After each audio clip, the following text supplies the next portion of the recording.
Hey, what's up guys, MugenLord here, and today we're going to talk about AI. Yes, AI once again. So what's been going on? Well, apparently that we found out that voice actors within the gaming industry is pretty much going on strike for the fact is that the use of AI in their voices from these game studios have been, I guess you say, running amok, and they haven't been getting any consent to use their voices when it comes to AI within these projects, and they want fair compensation for that, at least informed consent that their voices are going to be used for AI. So before we even dive into this video, make sure to subscribe button, the notification bell for more gaming content here on this channel.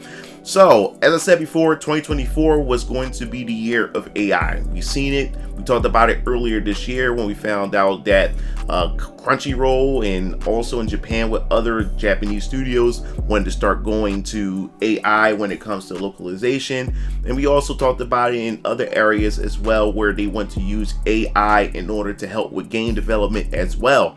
AI has become prominent and is becoming very, very popular here all over the world and throughout society, and this is not going to change. It's going to ramp up even more.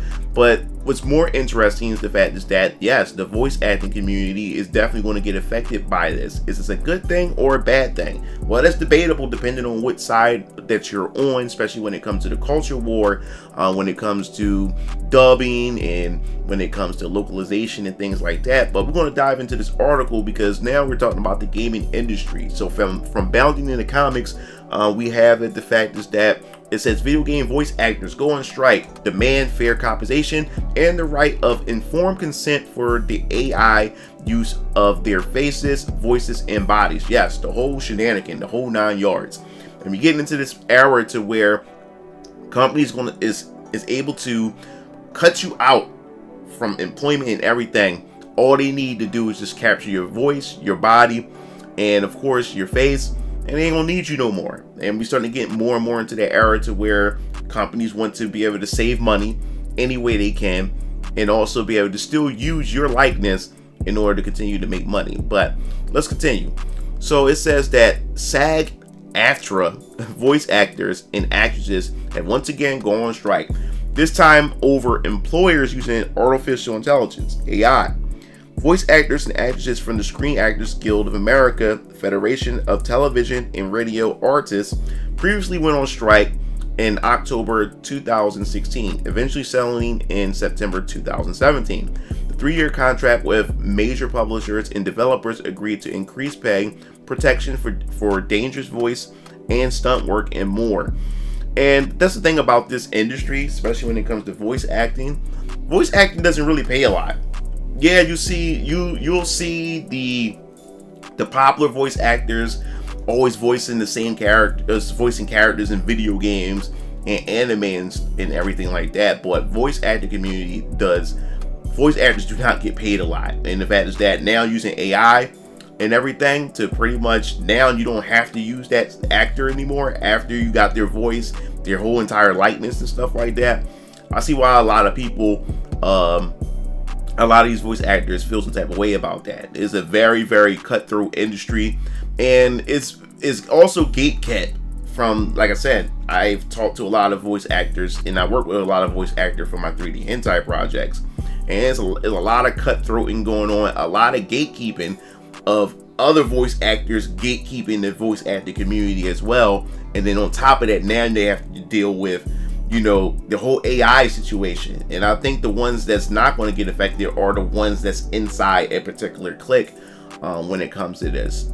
So to move on, it says, however, one point that wasn't addressed exactly as requested was limitations on the use of AI. See, and that's the thing, AI wasn't a thing, you know, during 2016, 2017, much like that. AI was probably, I wouldn't even call it in the infant stage. That shit was like a fetus, if anything, in 2016, 2017, or whatever. So when these agreements have went on, the gaming industry, I would suggest, or I would theorize, is that, hey, all right, we'll go with this agreement here, but hey, y'all ain't never say anything about AI, because AI wasn't really a thing in 2016, 2017, especially when it comes to voices, you know, face scanning and body scanning for, you know, AI learning and stuff like that. So that was pretty much a way for them to do a workaround when it comes to that. So it says, despite an agreement in January of this year to safely explore new employment opportunities for their digital voice replicas with industry-leading protections, SAG-AFTRA voice actors and actresses have once again gone on strike.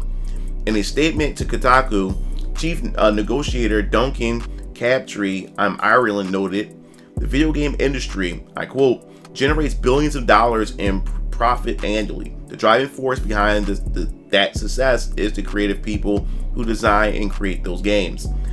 That includes the SAG-AFTRA members who bring memorable and beloved characters to life, and they deserve and demand the same fundamental protections as performers in a film, television, streaming, and music, fair compensation, and the right of informed consent for the AI use of their faces, voices, bodies," and Crabtree, Ireland, demanded. Yes, like I said, voice acting is not as respected as, you know, Hollywood celebrities or acting in Hollywood or within the music industry and things like that. Like I said, when it comes to the voice acting, most people don't even know who a lot of these voice actors are, because the way the game industry see it, people just love the characters.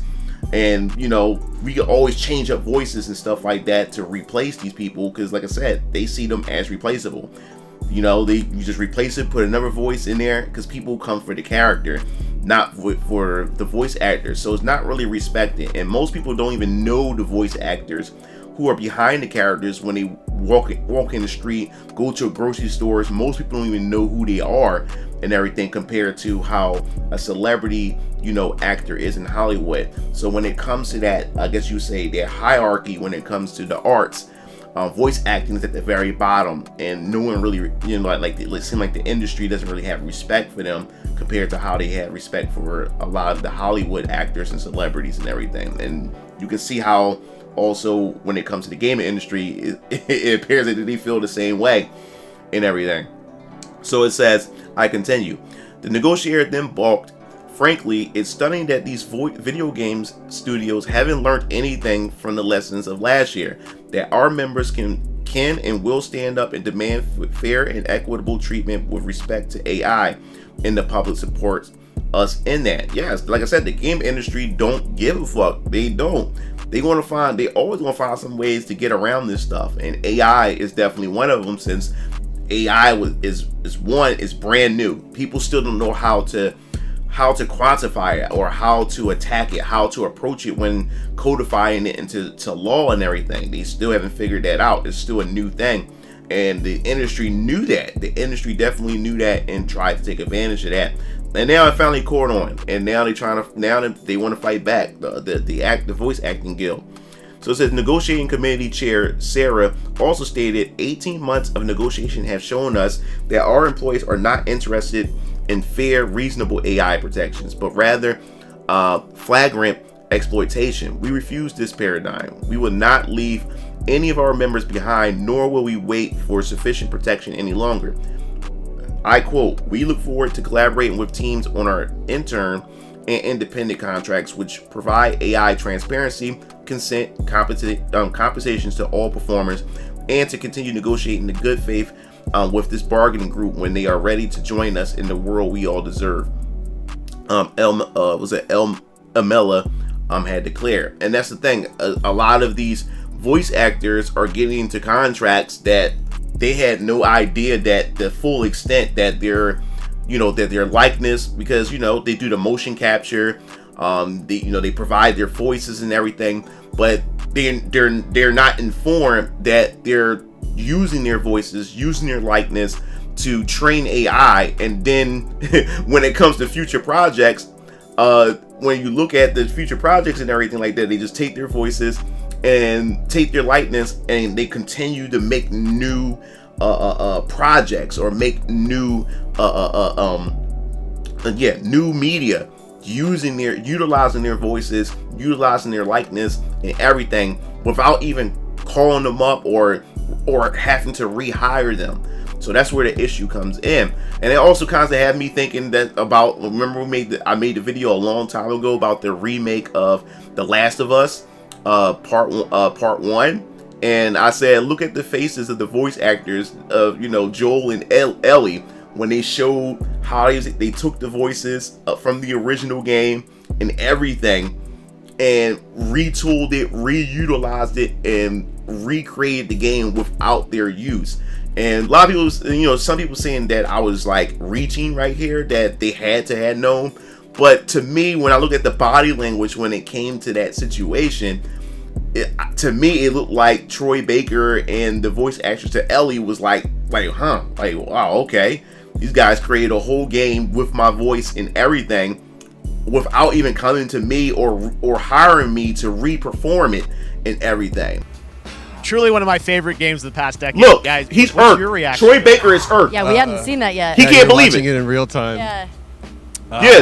Look, he don't know what to say. It's awkward. He don't know what to say. These performances you did a decade He can't ago. believe You it. didn't go back in. I mean, you used the original performances. Yeah, actually, we came up with a process where we could take the original Look at Troy. animation Just of look at his different face. faces Look how he's and gritting on Neil Druckmann. targeted on these new rigs that have a lot more fidelity. They're closer to the original performance. All the animators went and studied those videos and got it closer to what you did on set than Wow. we could have achieved. Look at them. They both And that's what just, the one of fuck? things, we Look talk at about, him. like, this brand new Look at AI, him. like, all They the both combat disappointed. Look at him. He's gritting on him. Look at him. The fidelity of He is everything, 60 pissed. frames per second, all this And stuff you're getting on the she's PS5. bothered. Again, we wanted to give, knowing because of the show. And that's my personal opinion. That's how I seen it. You may seen it differently, but you guys should go check it for yourself. But that's what it seems like. That's what's going on right here. These developers are capturing, because they already doing it already, capturing their voices, their facial scans and everything. And what do you need them for? Again, when you already have the information, and just use AI and just create new media, create new products without having to rehire them, ever again, unless you need more new material to train AI to continue on. So he added further that some physical performances were being treated as data, along with an AI imitating an actor or actress voice and appearance without their consent. Motion capture could hypothetically be used to train an AI into producing new animations without needing to pay a real person, just like I said before. And I've also mentioned this a while back.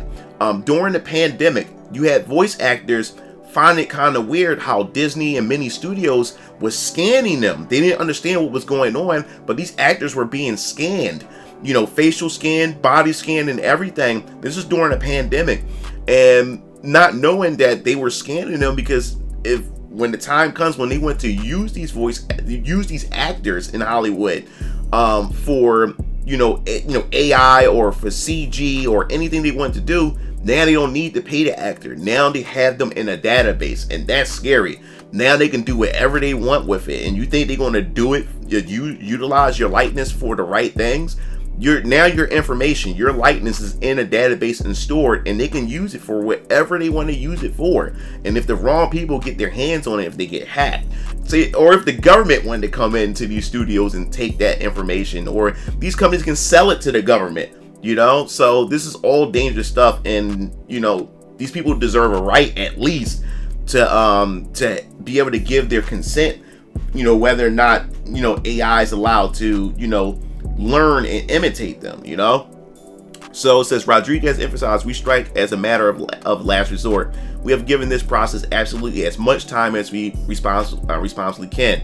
We have exhausted any other possibilities, and that's why we're doing it now. Said Algie Cooling, a spokesperson for the companies in the interactive media agreement, told Kotaku, we are disappointed the union has chosen to walk away when we are so close to a deal and remain prepared to resume negotiations. And like I said, man, like unions, people love unions, people talk about unions, but man, unions are out for themselves as well. Like, there's a lot of unions out there that do not protect workers at all. You pay all these union dues and all this money and stuff like that, and they don't even have your back as well. So as we continue, it says, we have already found common ground on 24 out of 25 proposals, including historical wage increases and additional safety provisions.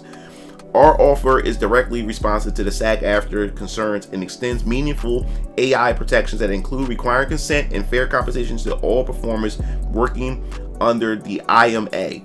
These terms are among the strongest in the entertainment industries, Cooley insists. The strike snubs the likes of Activision, Disney, Electronic Arts, Take-Two Interactive, and Warner Brothers, but will not affect games that begin development prior to 2023. This includes Grand Theft Auto 6. Kotaku also notes this wouldn't affect Dragon Age, the Veilguard, as voice actors have likely completed their work. So yeah, all the more recent stuff in 2023, there's nothing they can do about it, but future things, this can come into effect. One of the affected companies is Epic Games. The founder CEO Tim Sweeney had tweeted just before days before the strike. Epic supports the Screen Actors Guild view that game companies shouldn't receive generative AI voice training rights on dialogue recording sessions. If a company wants to offer to license an actor or actress's voice for generative AI training, there should be a very clear and specific contract for that. They should be free to say no, perhaps in strong words. And if they agree, then they should be compensated accordingly. So he's pretty much saying that, yeah, if they're going to want to use their voices for AI training, then there should be a different payout for that. Because like I said, you have to take in mind, once you agree to this for AI training and everything, they got your voice forever, which means you're putting yourself out of a job. And when you agree to have your voice recorded by AI and everything, so you're putting yourself out of a job because they don't need to hire you again. They don't. So since this is a risk or whatever, that's what they should be able to pay you more. I'll give you it's like, also, like, for example, like me working in I do 3D hentai and stuff. There's a lot of voice actors and actresses who has their own type of clause or contracts that we negotiate and we talk about, and they have to where they have two different set of prices. Like, hey, if you're going to use my voice, it can only be used for this project. You can't take these same voice clips and put them in your other projects. But if you want to use my voices, the same like audio clips and stuff for everything, then here's a different price for that. Because like I said, voice actors know, and other people know that, hey, I have that person have your voice forever. They don't have to go back and hire you for anything else. So like me as a 3D hentai animator, yeah, I always pay for like the package that I like to use their voices, but I always get the same voice actors coming back to me anyway, because I'm always paying them. I love working with a lot of the voice actors and voice actresses anyway, so I'm always coming to them for new audio and stuff like that. But this is also to protect them, and they also have like voice packs that's at a higher prices, that's specifically for you to reuse it for anything and everything and stuff like that. So it has a bigger payout. So this is the same thing that Tim Sweeney is saying, that hey, if you are going to use their voices for AI training and everything, then that should come at a different price, because this is a much different type of method that you're using. Because once you got their voice in the database, what do you need to hire them for? So at least to pay them accordingly. And I believe that it is fair. Like I said, I work with voice actresses and voice actresses, so I definitely know how that works and how that is. Where as you collect voices and stuff like that, you collect their sessions and everything like that. There's nothing to stop you from stop a studio and them to reuse your voice again without paying you at all. So I definitely see how this all works out. And I know there's some people out there who's part of the culture war saying, hey, good, like these voice actors are full of shit and ass and woke anyway, so why does it matter? I'm more so talking on the overall general aspect, because there's a lot of voice actors out there who aren't part of the culture war, and people who really want to get into voice acting. Now they're stepping into a new age, a new generation of voice acting, and now the whole dynamic changed. These new voice actors are coming in, and this is the new game. This is the new environment that's set up. So now, it's already rough for a lot of voice actors who's trying to get into the industry. That's really, I'm telling you right now, like I said, I've talked to a lot of voice actors. I've done work with a lot of voice actors and stuff. This industry is gatekept, and it's not even gatekept by studios. It's gatekept by an elite or an echelon of voice actors who also gatekeep other voice actors and stuff like that. And you got to know people in order to get into this industry. Why else do you think you always see the same voice actors voicing a lot of these projects? Yeah, they're good, but there's an elite out there within that field. So can you imagine, you're a voice actor, you're young, you're impressionable, you're trying to get into it because you listen to a lot of your voice actors growing up that you want to be just like them, and now you have to fight your way to get within the industry that's being gatekept by some of the voice actors that you look up to. And then on top of that, now you have AI in the picture, where now AI can take your voice, especially if you're a new voice actor. AI takes your voice, records it, take your likeness and stuff. You finally got that breakthrough into the industry, and now all of a sudden, now it's machine learning. It's taking your likeness, it's recording it, and now it's stored into a database, and now they can reuse your voice and your likeness whenever they want to. So you already struggled to get a job into the industry, and now they took your likeness, and now they're using your likeness without even having to compensate you. So this is a totally different environment compared to what it was maybe a decade ago. Things have totally changed. So yes, there needs to be new regulations. There needs to be new rules to all this. AI is new. People still don't know how to codify it, how to regulate it and everything. So I think this is a step in the right direction. And as I said before, despite the culture war, I'm just thinking about everybody else outside of that who wants to get into the industry. This is why I push emphasis. At this point, the industry, wants to cut you out. They're trying to save as much money and keep all the profits to themselves. This is why I keep stressing that you have to go out there, start your own shit, start your own voice acting committees, create your own projects, get together with other voice actors, get together with other artists, independent artists and independent voice actors, and start your own thing, create your own projects so you can be able to build your own base. Because this is getting ridiculous. That's it for this video. I definitely want to hear your thoughts in the comment section below. What do you think about this whole entire situation with AI? Do you think it's a good thing for the gaming industry as far as AI is concerned when it comes to voice acting and when it comes to body scanning, for future projects in gaming? Do you think these voice actors should be compensated for their time and for the work that they put in to bring these characters to life? I definitely hear your thoughts in the comment section below. Definitely hit the like button, subscribe button for more gaming content here on this channel. This is MugenLord, sign off. I see you game fiends later. Peace out.